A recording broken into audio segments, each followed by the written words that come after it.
Hello friends, good morning. Welcome to our channel Target with Lalan Sharma. तो आज friends हम लोग जो है नंबर सिस्टम का लास्ट वीडियो पढ़ेंगे और उसका है विविध प्रश्न।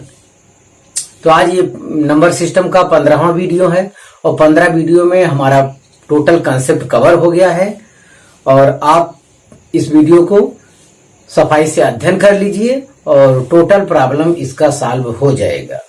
तो आइए देखते हैं पहला सवाल विविध का। क्वेश्चन नंबर 1, 8 घाते 20 गुणे 15 घाते 24 गुणे 17 घाते 15 में अभाज्य गुणनखंडों की संख्या है।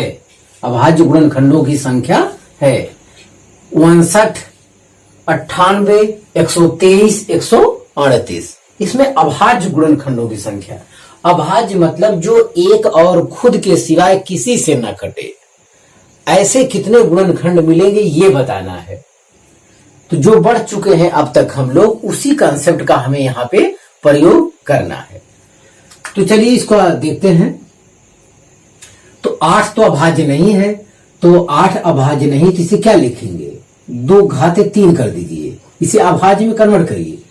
पावर 20 पहले से है। 15 भी अभाज्य नहीं है, 15 भी कटता है 3 और 5 से, तो 3 गुणे 5 कर दिए। अभाज्य मतलब होता है वो अपने और एक के सिवाय किसी से ना कटे, उसमें कन्वर्ट करना है। ये 17 आपका अभाज्य है, इसमें कुछ नहीं करना है, इसको ऐसे लिख देना है।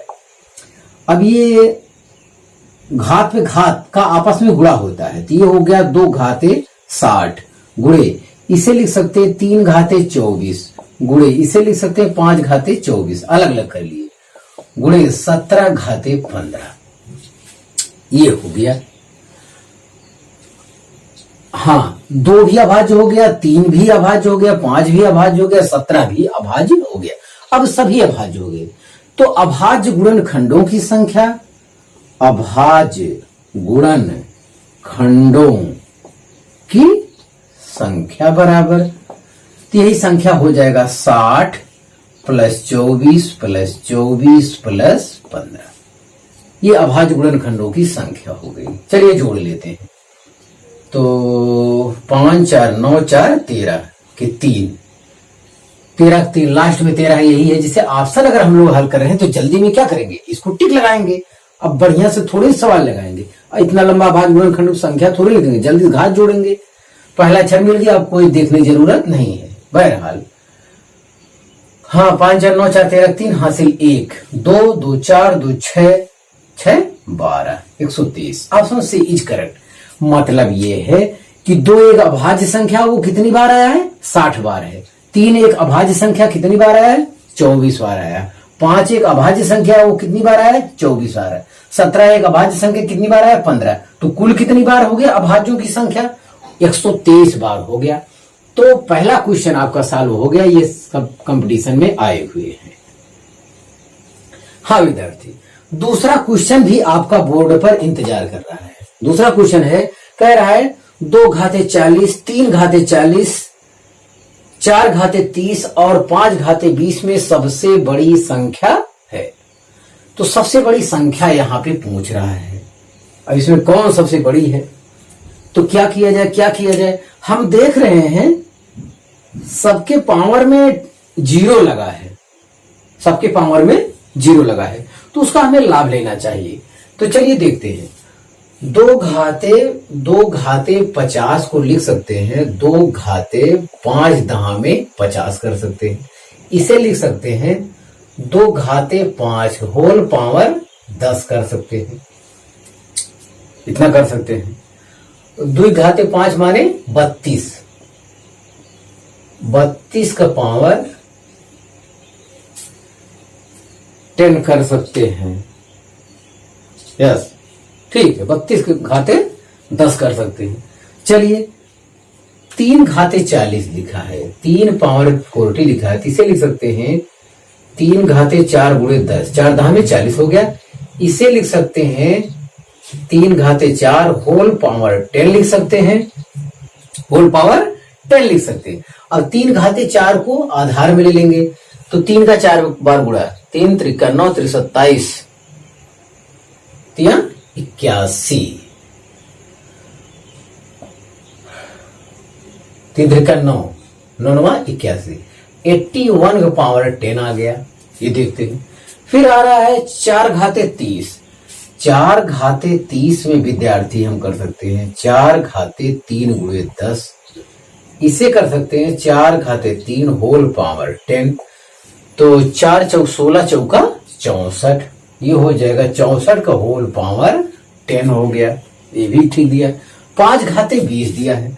5 घाते 20 को लिख सकते हैं 5 घाते 2 दहा में 20। इसे लिख सकते हैं 5 के वर्ग हो। घात घात में आपस में गुणा होता है, घात पे घात चढ़ाओ तो आपस में क्या होता है, गुणा। 10 दूनी 20, तभी वही बात है। तो 5 के वर्ग यहां लिख लिए 25, 25 का पावर 10। अब आप देख लीजिए कौन सा वैल्यू बड़ा है। तो सबका पावर सेम है, सबका पावर सेम है, तो जाहिर है जिसका बेस बड़ा होगा वही सबसे बड़ा होगा। तो सबसे बड़ा जो है 81 हो रहा है। 81 की मेन वैल्यू कितना है, 3 घाते 40। 3 घाते 40 मतलब आंसर बी इज करेक्ट। तो इस टाइप से भी आपका सवाल जो है कंसेप्ट बेस मजबूत कर लेना चाहिए। परीक्षा में यही सवाल आपके लिए कठिन हो जाएगा, तो यहाँ पे सफाई से ध्यान दें। ये कंसेप्ट का ध्यान देखिए। सब में 5 दहा 50, 4 दहा 40, 3 दहा में 30, 2 दहा में 20। इसका लाभ लेना चाहिए। सबका पावर सेम हो जाएगा तो बेस क्या हो जाएगा, जिसका सबसे बड़ा रहेगा वही सबसे बड़ी हो जाएगी। यही सवाल पूछ लिया जाए सबसे छोटी इसमें कौन है, तो ये 25 घाते 10। बेस सबसे छोटा किसका है, 25 है। तो इसमें 2 सवाल आपका बन रहा है, सबसे बड़ी और सबसे छोटी। जैसे सबसे बड़ी पूछा गया वैसे सबसे छोटी भी पूछा जा सकता है। तो आप इस 2 सवाल को कॉपी कीजिए।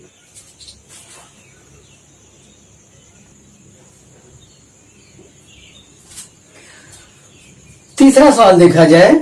तीसरा सवाल कह रहा है ऊंटों के एक झुंड का 1/4 जंगल में देखा गया। झुंड के वर्गमूल का 2 गुना पहाड़ों पर चला गया। शेष 15 ऊंट नदी के किनारे देखे गए। बताइए कुल ऊंटों की संख्या क्या थी। बताइए कुल ऊंटों की संख्या क्या थी। तो ये चीज बताना है। तो विद्यार्थी इस सवाल में वर्गमूल की बात हो रही है।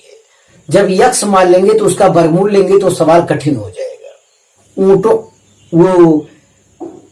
ऊंटों के एक झुंड का 1/4 जंगल में है। और दूसरा जो पॉइंट कह रहा है इसमें, झुंड के वर्गमूल का 2 गुना पहाड़ों पर है। तो झुंड के वर्गमूल का, तो ऐसी दशा में कैलकुलेशन बहुत कठिन हो जाएगा अगर कुल ऊंटों की संख्या क्या मान लेंगे, यक्स मान लेंगे।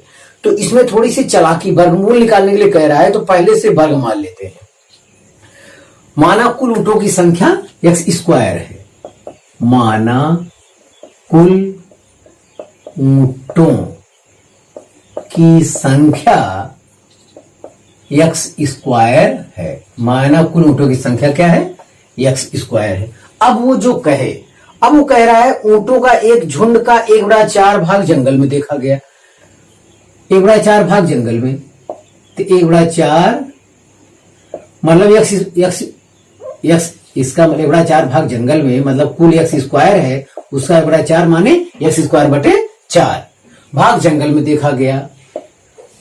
अब कह रहा है अगला दूसरा स्टेप कह रहा है झुंड के वर्गमूल का 2 गुना पहाड़ों पर चला गया। इसका वर्गमूल x² वर्गमूल x होगा। x का 2 गुना कहां चला गया, पहाड़ों पर। झुंड के वर्गमूल का 2 गुना पहाड़ों पर चला गया। शेष 15 ऊंट नदी के किनारे चले गए। तो ये टोटल ऊंट हो गया।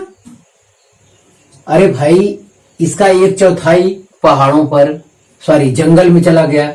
इसके वर्गमूल का 2 गुना पहाड़ों पर और 15 नदी पर चले गए। तो ये टोटल ऊंटों की संख्या हो गई। और टोटल ऊंटों की संख्या हमारे पास है कितना, x² है। बस प्रॉब्लम सॉल्व हो गया। ऊंटों की कुल संख्या x² इसलिए माने हैं क्योंकि बीच में वर्गमूल का 2 गुना करना है। वर्गमूल का 2 गुना करना है। तो कुल ऊंटों की संख्या के 1/4 जंगल में गया है। और दूसरा कुल ऊंटों की संख्या का 1/4 जंगल में गया है। और कुल ऊंटों की संख्या के वर्गमूल का 2 गुना पहाड़ों पर चला गया है। 15 ऊँट नदी के किनारे चले गए, शेष 15 ऊँट, शेष मतलब जो बचे हैं, टोटल में से जो बचे हैं कहां चले गए? नदी के किनारे। तो ये दोनों ऐड कर लिए, सबको ऐड कर लिए तो कितना होगा? टोटल ऊँटों की संख्या के बराबर हो जाएगा। बस खत्म हो गया सवाल। तो अब इनको उस तरफ कर लेते हैं, तो ये हो जाएगा 2x + 15 बराबर x square minus x square बटे 4, x स्क्वायर बटे 4। तो 2x + 15 बराबर 1 माइनस 1 बटा 4, ये होता कितना है? 3 बटा 4। x स्क्वायर कॉमन लेंगे तो 1 माइनस 1 बटा 4 आएगा। तो 4 1 के 4, 4 माइनस 1 अपान 4, तो ये 3 बटा 4 हो जाएगा। तो 3 बटा 4 एक्स स्क्वायर आया। अब यहाँ हर में 4 हो रहा है, तो 4 से दोनों तरफ गुणा कर देते हैं, तो हर खत्म हो जाएगा। 4 दूनी 8x और 15 चौका 60 बराबर 3x स्क्वायर। सबको उस तरफ ले जाके गुणनखंड करना है। 3x square minus 8x minus 60 बराबर 0, इतना आ रहा है।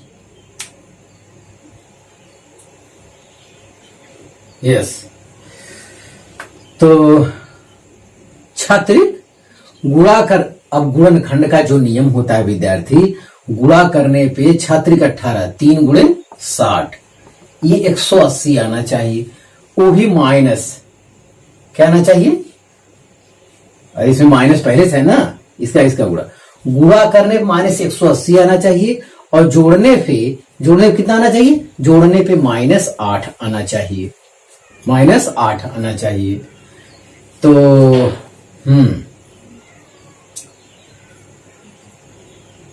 तो ऐसा गुणनखंड लेना है जिसमें ये आए 180, गुणा करने पे -180 आए, जोड़े पे +8 आए। तो हाँ, 18 दहा में 180 होता है। अगर इसे -18 कर दे, उसे +10 कर दे, तो 18 दहा में -18 दहा में 180, -180 होगा, जोड़ देंगे तो -8 हो जाएगा। मतलब इसका गुणनखंड आपका हो गया। ठीक है, गुणा करने पे छात्रिक 18 -180 आना चाहिए, जोड़ने पे -8 आना चाहिए। ये कॉन्सेप्ट होता है गुणनखंड का। जो लोग नहीं जानते हो जान ले। अब इसमें गुणनखंड के अलावा कोई रास्ता है भी नहीं। अगर कोई लड़का x मान लेगा तो ये सवाल बहुत कठिन हो जाएगा, मैं पहले कह दे रहा हूं। सब कुछ ऐसे होगा, यहाँ अंडरवुड लग जाएगा तो फिर होल वर्ग करना पड़ेगा, बहुत बड़ा गुणनखंड बनेगा, तो बहुत प्रॉब्लम हो जाएगी। बस यहां तो खत्म हो गया। 3x स्क्वायर माइनस 8x के स्थान क्या लिखेंगे? -18x + 10x। इसके स्थान पर ये चीज लिख दो, और -60 बराबर 0। अब इनका गुणनखंड करना है। इनमें से 3x कॉमन हो रहा है, तो x -6 और प्लस ये हो जाएगा, इसमें से 10 कॉमन हो गया, तो x -6 हो जाएगा। यस, बराबर 0। x -6 कॉमन है, एकदम बाहर कर लेंगे तो अगले ब्रेक में क्या बचेगा? 3x + 10 बराबर 0। ये दोनों गुणा कर, ये दोनों 0 होंगे तो बारी बारी लिखते हैं। यदि x -6 बराबर 0 तो x बराबर 6, और यदि 3x + 10 बराबर 0 तो 3x बराबर -10x बराबर -10/3। ये ऋणात्मक आया है, तो ऊंटों की संख्या ऋणात्मक नहीं होती, तो ये अमान्य है। ये क्या है? अमान्य है। तो x बराबर 6 आया, ये मान्य है। ऊंटों की संख्या क्या मान्य है? x square. तो x स्क्वायर मतलब 6 का वर्ग। 6 का वर्ग कितना होगा? 36। तो 6 का वर्ग 36 है। Option C is correct. Option C is correct. तो ये रहा विद्यार्थी आपका सॉल्यूशन, ऊंटों की संख्या वाला। तो ये इसमें सबसे कठिन सवाल था, जिसको हम लोग हल कर दिए। ध्यान दें, अगर x स्क्वायर के स्थान पे आपने x मान लिया तो ये गुणनखंड बहुत बड़ा होगा, वो सवाल हल करने में बहुत प्रॉब्लम हो जाएगी। तो आप इसे कॉपी कर लीजिए।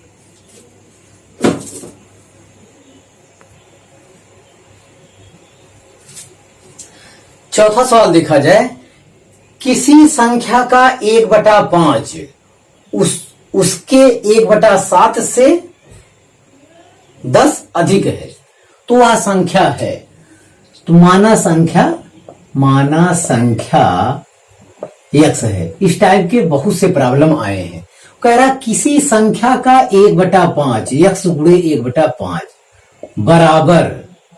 बराबर उसके 1/7 से, उसके माने संख्या के, उसके 1/7 से 10 अधिक है। तो 10 अधिक कौन है? ये वाला। तो 10 अधिक है तो 10 ये अधिक होगा। वैसे भी आपको सोचना चाहिए इसका हर बड़ा है तो ये वैल्यू छोटा होगा, इसका हर छोटा है तो ये वैल्यू बड़ी होगी। तो ये 10 अधिक है, 10 अधिक है, बीच में कौन सा चिन्ह लगा है? बराबर का। तो हमें बराबर करना है। बराबर करने के लिए जो कम होगा उसमें 10 जोड़ देंगे या जो ज्यादा होगा उसमें 10 घटा देंगे। अरे भाई इसमें 10 जोड़ते हैं तब इसके बराबर होता है, तो इसका मतलब बड़ा कौन है? बड़ा तो यही है। तो किसी संख्या का 1/5, किसी संख्या का 1/5 उसके 1/7 से 10 अधिक है। तो ये 10 अधिक है तो कम वाले में 10 जोड़ दिए, चाहे तो आप इसमें 10 घटा लो, दोनों एक ही बात है। तो वह संख्या बताइए। तो देखिए इसको हल कर लीजिए। तो ठीक है, ये x/5 हो गया माइनस x वाले को एक तरफ ले आओ, x/7 हो गया बराबर 10 हो गया। चलो 5 सत्ते 35 एलसीएम लेते, 5 सत्ते 35, ये 7x माइनस 7 पचे 35, ये 5x हो गया बराबर 10 हो गया। 7 में से 5 गए 2x बटे 35 बराबर 10 हो गया जी। तो 2x बराबर तिरे गुणा करेंगे 35 दहा में 350। अब x बराबर 350 बटे 2, 2 1 के 2, 2 7 14, 2 5 10, 175 है जी। तो option B is correct, option B is correct. Option B दिया 175, तो ऑप्शन बी इज करेक्ट। तो आप इसे कॉपी कर लीजिए।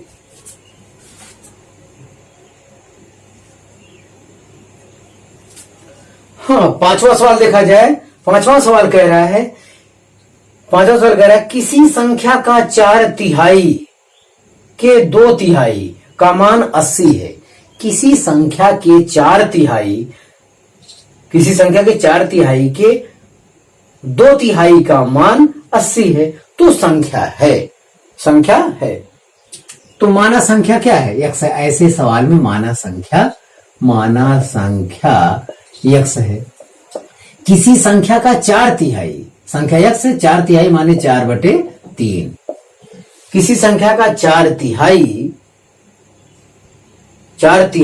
के 2/3 का मान, 2/3 माने 2/3 से फिर इसमें गुणा, इनका मान क्या है? 80। किसी संख्या के 4/3 का 2/3 का माने गुणा, जब हमेशा बार बार का आने लगे तो आप बीच में कौन चीज लगाएंगे? किसी संख्या का 4/3 का 2/3 का मान 80 है तो संख्या बताइए। का माने गुणा, जब भी उच्चारण में का आता जाए गुणा करते चले जाइएगा और जो इक्वल दिया मान है उसके बराबर कर दीजिए, आपको आंसर मिल जाएगा। तो यस, 4 दूनी 8, तो 8x बटे 3 त्रिका 9 बराबर 80 है। अब ये 9 से गुणा होगा, 8 से भाग, 8x बराबर 9 गुणे 80 हो गया। तो x बराबर 9 गुणे 80 बटे 8 हो गया। 8 दहा में 80, 9 दहा में 90 आया जी। तो संख्या कितना आया? 90 आया। तो option C is correct, option C is correct. तो आप इस सवाल को कॉपी कर लीजिए।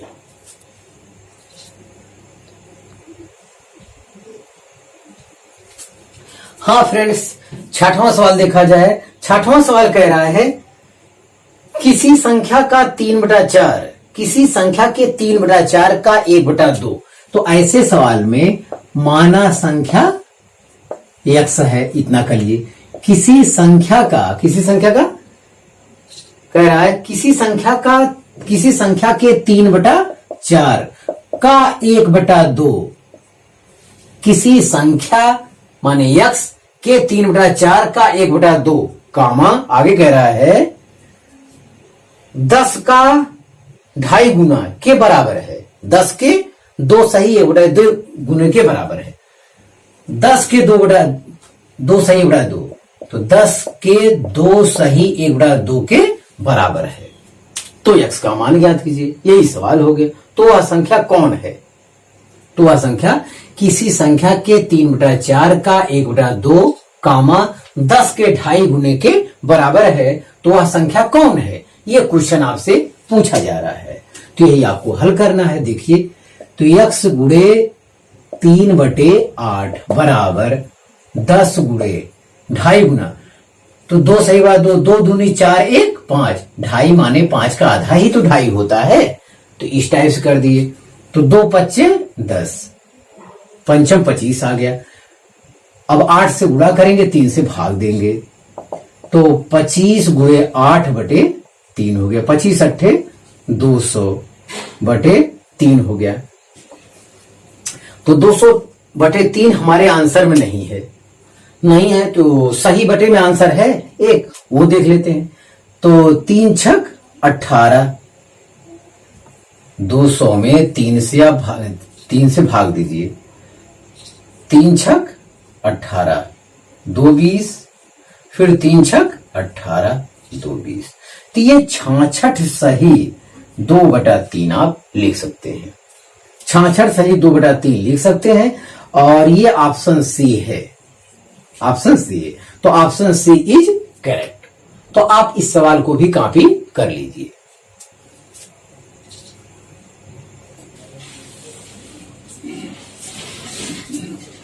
हाँ फ्रेंड्स, 7वां सवाल देखा जाए। 7वां सवाल कह रहा है, यदि किसी संख्या के 1/3, यदि किसी संख्या के 1/4 का 1/3 भाग 15 है, 1/3 भाग 15 है, तो उस संख्या का 3/10वां भाग क्या होगा, ये आपको बताना है। तो ऐसे सवाल में माना संख्या बराबर x हमेशा मान लीजिए। और का माने गुणा होता है, ऐसे पढ़ते जाइए। गुणा किसी संख्या, कह रहा है किसी संख्या के 1/4 का 1/3, किसी संख्या के 1/4 का 1/3 वो किसके बराबर है? वो कह रहा 15 के बराबर है।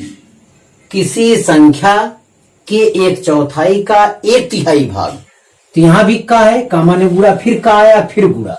तो जितनी बार का आए गुणा करते थे। किसी संख्या के 1/4 का 1/3 भाग 15 के बराबर है, तो बराबर आप कर दीजिए। ठीक है, जब बराबर है तो कोई दिक्कत ही नहीं है, बराबर कर दीजिए।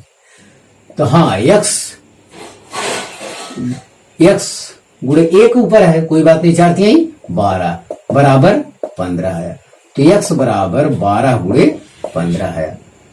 और 15 दूनी 30 के शून्य हासिल 3, 15 के x बराबर 180 आया। लेकिन ये नहीं पूछ रहा है, वो कह रहा है तो उस संख्या का 3/10वां भाग, उस संख्या का 3/10वां भाग कितना होगा? तो 180 का 3/10वां भाग ये बराबर कितने होगा? तो ये हो गया 10 10 कट गया, 18 3 54। तो 18 3 54 जो आंसर में है, आंसर सी में दिया है विद्यार्थी 54। तो option C is correct, option C is correct. तो इस सवाल को आप कॉपी कर लीजिए।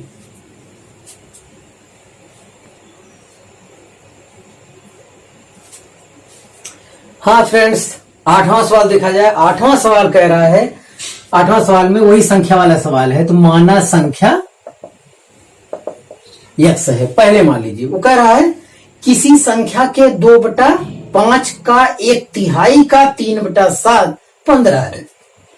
तो किसी संख्या के 2/5, किसी संख्या x के 2/5, ये हुई। बार बार के का आता है। किसी संख्या के 2/5 का 1/3, फिर आया है 1/3 का 3/7, कितना है? 15। किसी संख्या के 2/5 का 1/3 के 3/7 कितना है? 15 है। तो उस संख्या का 40%वां क्या होगा? उस संख्या का 40%वां क्या होगा? तो पहले संख्या हम लोग ज्ञात करेंगे, उसका 40% निकाल लेंगे। तो उसमें परसेंटेज की वजह से कोई प्रॉब्लम होने वाला नहीं है। तो चलिए देखते हैं। यहां 3 से 3 कट रहा है, अच्छी बात है। तो x गुणे 2 बटे कितना है? 5 7 35 बराबर 15। तो x बराबर होगा 15 से गुणा करेंगे, 35 से गुणा करेंगे, 2 से भाग, तो 35 गुणे 15/2 इतना आया, x का मान आ रहा है। लेकिन वो कह रहा है उस संख्या का 40% क्या होगा, इसका क्या निकालना पड़ेगा? 40%, 40% मतलब 40/100। अब इसको कैलकुलेशन करना है। तो पहला काम तो आपका ये कट गया। अब ये 2 से 2 दूनी 4, ये कट जाएगा। 2 पच्चे 10, 5 तिहाई 15, तो 35 गुणे 3 केवल बच रहा है। 3 पच्चे 15, 5 हाथ से ले, 3 त्रिका 9, 1 10, 105 आया। 105 मतलब ऑप्शन ए इज करेक्ट। तो उसमें जो ऑप्शन है वो क्या है? ए का मान 105 है। किसी संख्या के 2/3 का 1/3 का 3/7वां भाग कितना है? 15 के बराबर है। तो उस संख्या का 40%वां भाग कितना होगा? तो वो संख्या होगी 105। तो आप इसे कॉपी कर लीजिए।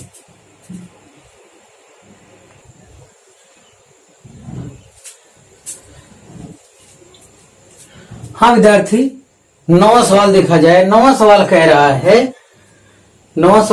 है एक संख्या के 56% और 39% के बीच का अंतर 425 है। इस संख्या का 63% कितना है? इस संख्या का 63% कितना है? एक संख्या के, तो माना संख्या क्या है? x है।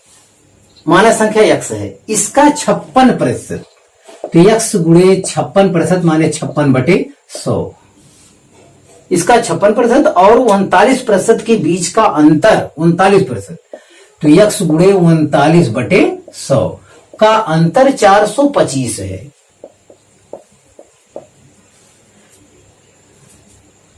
एक संख्या के 56% और 39%, मतलब उसी संख्या के 39% का अंतर कितना है? 425 है। तो संख्या के 63% का भाग, जो संख्या मतलब x जो आएगा उसका 63% कितना होगा, ये बताना है। तो पहले तो आप x का इंतजाम कीजिए।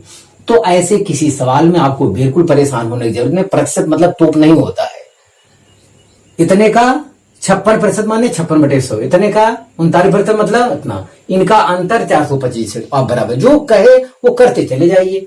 तो चलिए ठीक है। तो हर सेम है तो अंश आपस में क्या कर सकते हैं? घटा सकते हैं। 56 में से 39, 56x में से 39x घटाएंगे तो कितना आएगा?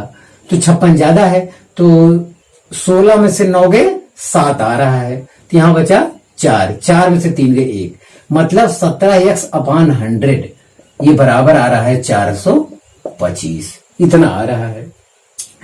तो x बराबर हो जाएगा 100 से गुणा 17 से भाग, तो 425 गुणे 100/17। ये कट तो नहीं रहा है, तो अब क्या किया जाए? हाँ, x का मान लो यही आ गया। अब वो कह रहा है इस संख्या का 63% कितना होगा? तो 63% मतलब 63/100 से क्या करते हैं? गुणा। तो 100 से 100 यहां पे कट जा रहा है। अब यही सबका गुणा करना है। 17 के पहाड़ा में ये आता नहीं है, तो गुणा तो करना पड़ेगा। 425 में 17 से भाग देंगे, 17 दूनी 34, तो 12 में 4 गए 8, 12 में 4 गए 8, यस। और ये 5 17 पचे 85, मतलब 25 आ रहा है। इससे ये काट देंगे तो क्या आ रहा है? 25। तो ये हो गया 25 गुणे 63, 25 गुणे 63 आ गया। 25 तिया 75 के 5 हां से 7, और 25 छक्का 150, 25 छक्का 150 में 7 जोड़ेंगे तो 157 हो जाएगा। तो 1575 आया विद्यार्थी, 1575 आया। तो option D is correct, option D is correct. तो प्रतिशत आने से आपके किसी कंसेप्ट पर कोई प्रभाव नहीं पड़ रहा है। प्रतिशत आएगा तो उसके स्थान में प्रतिशत करना, और कम ज्यादा जैसे करेगा बैलेंस के लिए आपको जोड़ना या घटाना पड़ेगा। खाली एक जगह दिक्कत, जब वो कहे कि इतना अधिक होगा इतना कम होगा, तो बीच में जब बराबर चिन्ह लगाना होता है तो आपको ये देखना है कि बराबर है भी या नहीं। अगर बराबर नहीं है तो कम वाले में जोड़ा जाता है, ज्यादा वाले में से या तो घटा लो। यही कंसेप्ट का प्रयोग करते हुए इस टाइप का सब सवाल हल हो सकता है। तो फ्रेंड्स, विविध का प्रश्न हमारा समाप्त हुआ।